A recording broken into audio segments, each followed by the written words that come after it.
Breaking news Nizamabad జిల్లాలో హైదరాబాద్ మీర్పేట తరహానే మరో murder కలకలం రేపింది. రాష్ట్ర వ్యాప్తంగా సంచలనం రేపిన మీర్పేట్ మహిళ హత్య కేసు మరవక ముందే మరో మర్డర్ జరిగింది. రెంజల్ మండలం బోర్గాంలో భార్యను చంపిన భర్త మృతదేహాన్ని చెరువులో పడేశాడు. అయితే ఏమీ తెలియనట్లు భార్య కనిపించడం లేదంటూ పోలీస్ స్టేషన్లో పోతన్న ఫిర్యాదు చేశాడు. దీంతో పోలీసులు విచారణలో భాగంగా పోతన్నపై అనుమానంతో రావడంతో ప్రశ్నించారు. అయితే విచారణలో భార్యను చంపి మృతదేహాన్ని చెరువులో పడేసినట్లు ఒప్పుకున్నాడు. దీంతో వెంటనే పోలీసులు చెరువులో గాలింపు చేపట్టి మృతదేహాన్ని గుర్తించారు. ఇక డెడ్ బాడీని పోస్ట్ మార్టం కోసం ప్రభుత్వ హాస్పిటల్కు తరలించారు. అయితే ఎందుకు చంపాల్సి వచ్చింది, ఏవైనా కారణాలున్నాయా, హత్య ఒక్కడే చేశారా, ఏవైనా సహకరించారనే కోణంలో పోలీసులు దర్యాప్తు కొనసాగుతారు.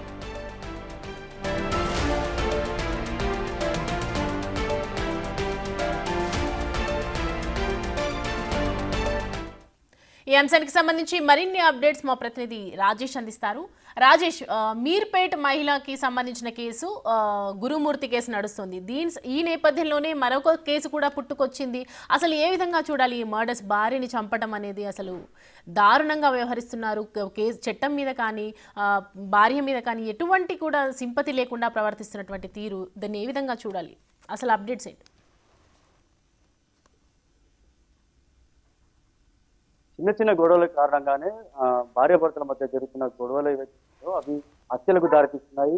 ఏదైతే చిన్న విషయాలకే భార్యాభర్తల మధ్య జరిగిన గొడవలతో భార్యను హత్య చేసి చెరువులో పడేయడం, భార్యను హత్య చేసి అతి క్రూరంగా ప్రవహించడం ఏదైతే తెలంగాణ రాష్ట్రంలో ఈ మధ్య చాలా పెద్ద ఎత్తున ఘటనలు చోటు చేసుకుంటాయి. ఇలాంటి ఘటనే మరోసారి నిజామాబాద్ జిల్లాలో చోటు చేసుకుంది. రెంజల్ మండలం బోర్గం గ్రామంలో భార్యను హత్య చేసి చెరువులో పడేసిన ఘటన వెలుగులోకి వచ్చి ప్రస్తుతం మనం నిజామాబాద్ జిల్లాకు సంబంధించి మార్చిరి వద్ద ఇదే మార్చిరిలో రెంజల్కు సంబంధించిన ఏదైతే బోర్గం గ్రామంలో జరిగిన ఘటనకు సంబంధించి కట్టుకున్న భార్యను చంపిన భర్త పోతన్న వెళుతున్నారో భార్యను చంపివేశాడు. భార్య స్వర్ణలత 38 సంవత్సరాలు. ఆ భార్య ఇప్పుడు ఏదైతే మృతదేహం ఉందో ఆ మృతదేహం ఇదే పోస్టు మార్చిలో ఉంది. ఇప్పటికే రెంజల్ సంబంధించిన పోలీసులు ఉన్నారు. పోలీసులు కూడా విచారణ చేస్తున్నారు. ఏదైతే మన విజువల్స్ చూడొచ్చు, పోస్ట్ మార్టం వద్ద పోలీసులు తీవ్ర విచారణ చేస్తున్నారని చెప్పుకోవచ్చు. చెరువులో శవం లభ్యం కావడంతో ఈ విషయం బయటకు వచ్చింది. కొద్దిగా అంటే ఏదైతే శవం అంటే ఏదైతే భార్యను చంపిన తర్వాత ఏమీ తెలియనట్టుగా పోలీస్ స్టేషన్ వచ్చి నా భార్య కనబడటం లేదు అంటూ ఏదైతే ఫిర్యాదు చేయడం జరిగింది. దీంతో ఏదైతే ఏ చెరువులో అయితే భార్య చనిపోయిందో అక్కడ భార్యకు సంబంధించి పూర్తి గజయితగాలతో శవాన్ని బయట తీయడం జరిగింది. బయట తీసిన తర్వాత భర్తపై అనుమానం వచ్చిన తర్వాత పోలీసులు విచారణ చేపట్టారు. భర్తే తన భార్యను చంపినట్టుగా విచారణలో తేలింది. దీనికి సంబంధించి పూర్తిగా ఇప్పటివరకే విచారణ చేస్తున్నారు. మృతదేహం నిజామాబాద్ జిల్లా ప్రభుత్వ ఆసుపత్రికి తరలించారు. కేసు అయితే నమోదు చేసుకుని దర్యాప్తు చేస్తున్నారు. ప్రస్తుతం పోలీసులు అదుపులో భర్త పోతన్నారు. ఒకసారి ఎస్ఎస్ వారు ఒకసారి మాట్లాడి చెప్పండి సార్, ఇట్లా చూడొచ్చు అసలు ఏం జరిగింది రెంజల్లో భార్య? నిన్న ఉదయం మా దగ్గర మిస్సింగ్ కేసు రిపోర్ట్ అయింది. మిస్సింగ్ కేసు రిపోర్ట్ అయిన తర్వాత దానిలో భాగంగా ఇన్వెస్టిగేషన్ లో పొలం నుంచి వెళ్ళిపోయింది, అంటే గొడవైన పొలం నుంచి వెళ్ళిపోయింది అనేది ఇన్ఫర్మేషన్ తోని మన దగ్గర చేస్తుంది. దాన్ని సబ్సిక్వెంట్ గా ఇన్వెస్టిగేషన్ చేస్తున్నాం. ఫ్యామిలీ మెంబర్స్ వస్తున్న టైంలో ఆ టైంలో హస్బెండ్ వచ్చి కన్ఫెస్ చేసినాడు. టైమ్ ఇన్వెస్టిగేషన్ చేస్తున్నాం. కంప్లీట్ పూర్తి వివరాలు ఏం రాలేదు. సో ఇన్వెస్టిగేషన్ చేసి ఫైనలైజ్ చేస్తాం. భర్త వచ్చి ఫిర్యాదు చేస్తారు సార్, భార్య కనబడట్లేదు. భర్త అమ్మాయి తల్లిదండ్రుల ఫ్యామిలీ మెంబర్స్ అందరూ వచ్చినారు. అందరూ వచ్చి కంప్లైంట్ చేసినారు. మార్నింగ్ 7 o'clock మా దగ్గర మిస్సింగ్ కేసు రిజిస్టర్ అయింది. తర్వాత 3 o'clock వచ్చేసి అరౌండ్ 3-4 ఆ టైంలో అట్లా చెప్పిన తర్వాత మేము ఆ టీం పెట్టి పోయి వెరిఫై చేస్తే డెడ్ బాడీ దాని భర్తనే హత్య ఆయననే చెప్పింది కదా, భర్తనే చెప్పింది కదా, ఆయననే చెప్పింది. ఆయన చెప్పిన దగ్గర బాడీ ఫైనలైజ్ చేస్తుంది. ఏదైతే భర్తనే చంపిన తర్వాత ఏమి తెలియనట్టుగా వచ్చి ఎవరైతే స్వర్ణలత ఎవరైతే వాళ్ళ పేరెంట్స్ తో పాటు భర్త వచ్చి ఫిర్యాదు చేశాడు. ఫిర్యాదు చేసిన తర్వాత ఏమీ తెలియనట్టుగా నా భార్య కనబడడం లేదంటూ పొలం నుంచి వెళ్ళిపోయినట్టు చెప్పాడు. కానీ తర్వాత ఏదైతే భార్య మృతదేహం బయటకు వచ్చిన తర్వాత పోలీసులకు వచ్చిన అనుమానం ప్రకారం విచారణ చేపట్టారు. అప్పుడు ఎవరైతే పోతననే హత్య చేసినట్టుగా పోలీసుల విచారణ తేలింది. కేసు అయితే నమోదు చేసుకుని దర్యాప్తున్నారు. ఇలాంటి చిన్న చిన్న గొడవలకు సంబంధించి ఏదైతే ఇందులో ముఖ్యంగా వివాహేతర సంబంధం ఉన్నప్పుడు పోలీసులు అనుమానిస్తున్నారు. కానీ అది ఎంతవరకు నిజం అనేది తెలియదు. ఏదైతే భార్యను చంపిన తర్వాత భర్త కనబడటం లేదు వచ్చి ఫిర్యాదు చేయడంతో ఒక్కసారిగా ఈ విషయం అంతా కూడా ఒకసారి కలకలం తెచ్చింది. భార్య మృతదేహం బయటకు వచ్చిన తర్వాత తనకు ఏదైతే మృతదేహం బయటకు వచ్చిన తర్వాత ఎవరైతే భర్త ఆ స్పాట్ లో ఉన్నాడు కాబట్టి తన వ్యవహార శైలి ఒకసారిగా మారడంతో పోలీసులకు అనుమానం వచ్చింది. తదనంతరం విచారణ చేశారు. విచారణలో క్లియర్ గా బయటపడింది. భర్తే హత్య చేసినట్టుగా నిర్ధారించారు. భర్త ఒప్పుకున్నాడు. ప్రస్తుతం పోలీసులు అదుపున్నాడు. పంచనామా జరుగుతుంది. పోస్ట్ మార్టం నిమిత్తం ఎవరైతే భర్త పోతున్నాడో పోతాన్ని రిమాండ్ చేసే అవకాశం ఉంది. రాజేష్, ప్రస్తుతం అక్కడ పోస్ట్ మార్టం దగ్గర మన పోలీసులు ఉన్నారు. వాళ్ళు ఏం చెప్తున్నారంటే ఈ కేసుకు సంబంధించి లోతుగా దర్యాప్తు చేసే అవకాశాలు కనిపిస్తున్నాయా?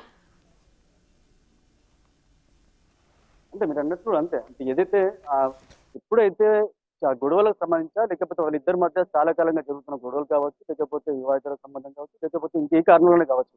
కానీ ఎప్పుడైతే చిన్నపాటి గొడవలకి ఏదైతే భార్యను హతమార్చి ఏమీ తెలియనట్టుగా మళ్ళీ పోలీస్ స్టేషన్ వెళ్ళి ఫిర్యాదు చేసి నా భార్య స్వర్ణలత కనబడతలేదు, గత ఆ, ఆ, ఉదయం నుంచి కూడా కనబడతలేదు అని చెప్పి వాళ్ళ ఎవరైతే స్వర్ణలత పేరెంట్స్ ఉన్నారో పేరెంట్స్ ని ఒప్పించి నమ్మించి వాళ్ళని తీసుకెళ్లి అక్కడ పోలీస్ స్టేషన్ లో ఫిర్యాదు చేసిన తర్వాత ఎప్పుడైతే ఇక్కడైతే బోర్గెం చెరువు అంటే రెంజల్ సంబంధించిన బోర్గెం చెరువులో అక్కడ వెళ్ళి గజయితాలతో పోలీసులు అక్కడికి వెళ్ళి వెతులాట మొదలు పెట్టిన తర్వాత భార్య మృతదేహం ఎప్పుడైతే బయటకు వచ్చిందో ఎవరైతే భర్త పోతున్న వ్యవహార శైలిలో కొద్దిగా మార్పులు కనబడడంతో పోలీసులకు అనుమానం వచ్చింది.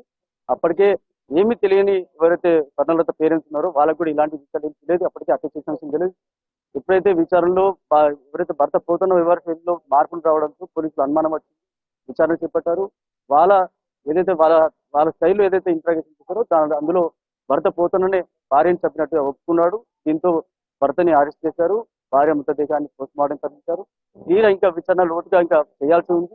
అసలు ఎందు గురించి చంపాడు, ఎందు గురించి గొడవ జరిగింది, ఎప్పుడు జరిగింది, ఫిర్యాదు వచ్చిన సమయం ఎంత, ఆ సమయానికి ముందు ఎప్పుడు చంపాడు అనేది పూర్తిగా లోతుగా విచారణ చేయాల్సింది. అందుకే ఇప్పుడు పోస్ట్ మార్టం జరుగుతుంది, పంచనామా జరుగుతుంది. తదనంతరం ఎవరైతే నిందితుడు పోతన్న ఉన్నాడో పోతాన్ని రిమాండ్ చేస్తారు. తదనంతరం కేసు అయితే లోతుగా విచారణ చేయాల్సిందని కూడా విజయబాబు. రాజేష్, ప్రస్తుతం మనం చూస్తున్నాము పోతన్న స్వర్ణలతను చంపినట్లుగా మీరు చెప్తూ ఉన్నారు. సో వీళ్ళకి మధ్య చిలికి గాలివానగా అయినట్లు వీళ్ళిద్దరి మధ్య అసలు ఇంతకు ముందు ఏదైనా గొడవలు జరుగుతూ ఉన్నాయా? అసలు చంపడానికి గల కారణం ఏంటి? ఇదే ఘటనకు సంబంధించి వాళ్ళ పేరెంట్స్ కూడా మాట్లాడే ప్రయత్నం చేశాం. కానీ అందులో ఏం తెలుస్తుంది, ఏదైతే భార్యకు సంబంధించి ఎవరైతే స్వర్ణలత ఎవరైతుందో ఏదో వివాహితర సంబంధం ఉన్నట్టుగా కొద్దిగా అనుమానాలు వస్తున్నాయి. దానికి సంబంధించి కూడా పోలీసులు అదే అనుమానం ఇస్తూ విచారణ చేస్తున్నారు. కానీ ఆ వచ్చిన గొడవలకు సంబంధించి గతంలో కూడా పెద్ద మనుషుల సమక్షంలో ఒప్పుకున్నారు. సరే ఇంకోసారి తప్పు చేయం అని చెప్పి కూడా భార్యాభర్తల మధ్య ఒప్పందం కుదిరింది. పెద్ద మనుషులు ఒప్పందం కుదిర్చారు. అయినప్పటికీ మరోసారి ఇలాంటి ఘటన చోటు చేస్తుందా లేకపోతే ఏదైనా వివాహితర సంబంధం ఇస్తూ గొడవ జరిగిందా అనే కోణంలో విచారణ చేస్తున్నారు. అందు గురించే భర్త భార్యని చంపాడా అనే కోణంలో కూడా విచారణ చేస్తున్నారు. కానీ ఏది జరిగినప్పటికీ పెద్ద మనుషుల సమక్షంలో జరిగిన ఒప్పందం ఏదైతుందో అప్పుడు మరోసారి మాట్లాడేది ఉండే, లేకపోతే ఇంకేంటే ఏ కోపంతో అయితే విరక్తి చెందాడో లేకపోతే కోపం పెరిగి ఏదైతే భార్యని చంపాలనే ఒక క్రూరంతో ఏదైతే ప్రవర్తించాడనే కోణంలో అయితే విచారణ చేస్తున్నారు. భార్యని చంపి ఇక్కడ చంపడానికి తెలియదు, ఇంట్లో చంపడా లేకపోతే పొలంలో జరిగిన గొడవ దగ్గర చంపాడా లేకపోతే అక్కడి నుంచి చంపి చెరువులో ఎక్కువ పాడేస్తాడు.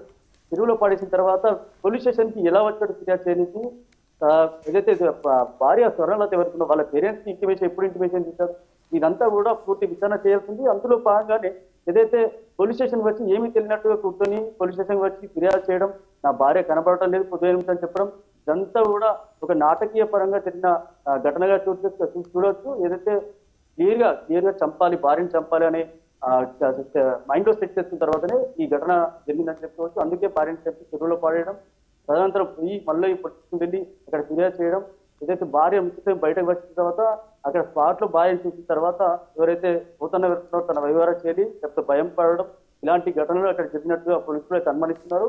ఆ కోణంలోనే విచారణ చేశారు. విచారణ చేసిన తర్వాత ఎవరైతే పోతన్న ఉన్నాడో పోతన్న అనుమానిస్తారు. పోతన్నపై జరిగిన ఏదైతే విచారణ జరిగిందో ఆ విచారణలో క్లియర్ ఒప్పుకున్నాడు, తానే భార్యను చంపానని చెప్పి ఒప్పుకోవడంతో ఈ విషయం ప్రస్తుతానికి పోస్ట్ మార్టం నిమిత్తం భార్య నిజామాబాద్ జిల్లా ప్రభుత్వ ఆసుపత్రి తరలించారు. విచారణ ఇంకా లోతుగా జరగాల్సిన అవకాశం ఉంది. దాని తర్వాతనే విచారణలో అంటే ఎప్పుడు చంపాడు పోతున్నా భార్యని అనుకోవడంలో విచారణ చేస్తుంది. Right, thanks for the updates Rajesh.